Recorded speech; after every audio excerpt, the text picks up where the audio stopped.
Hey everybody, it's Janice with Creating Through Chaos. I'm going to start this project off with this 5x5 unfinished square from Michaels. And I'm going to use chalk paint in the color Sage, and I'm going to paint the whole thing. I did all of the edges, the back, and then I only went a little bit on the sides on the front because we're going to cover it with scrapbook paper. So what I'm painting now is the back.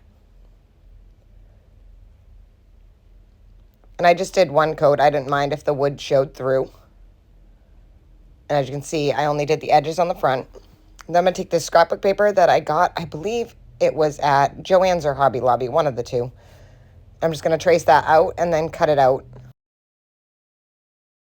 Once I have that all cut out, I'm going to set it on my board, make sure that I cut it correctly.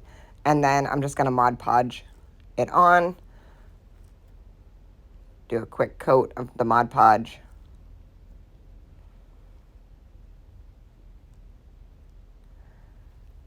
And then put my paper on and then just smooth it out.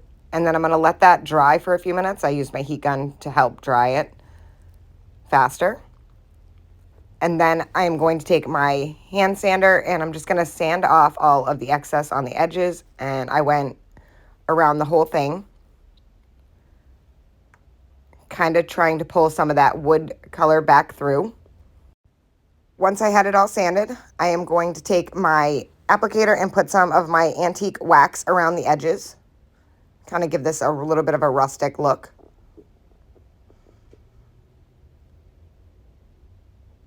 I even did around the back side. So once I had that all done with the antique wax, I am going to take this stencil that I got at Hobby Lobby of a snowflake. I'm going to set it in the center of this sign, and then I'm just going to use some tape to hold it on and get it placed where I want it, and then just use some tape to hold the edges down so it doesn't pop up on me. And then I'm going to take some wall joint compound, and I just got this at Walmart, and I'm going to take a palette knife and just lightly place it right over the stencil. So I'm just going to layer it on. And you want to kind of do this process a little bit slow so that you don't puff up the stencil and it doesn't go underneath. Once I have it all on, I'm just going to kind of smooth it over. And then I am going to peel up my stencil. And now you have the 3D snowflake. And you can just kind of pull off any excess that got around while it's still wet. While it was still wet, I also took some fine glitter, and I'm going to sprinkle that all over the snowflake. It's hard to see how sparkly it is on video, but it is so pretty in person.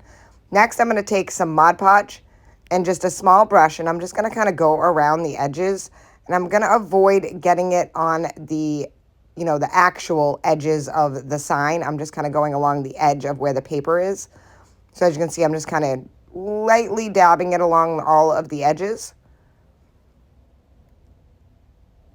And I don't want to get it on the top or, the bottom or the sides. And just kind of go around really neatly. And it doesn't have to be even. And then I'm just going to sprinkle that all with the same glitter. And that is it. This project is done. I think this turned out so super cute. I love how it looks. I love that you can use it all winter long.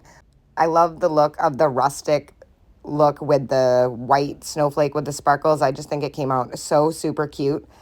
I absolutely love it. Thank you guys for watching. I hope you enjoyed this project. And as always, don't forget to spread the chaos.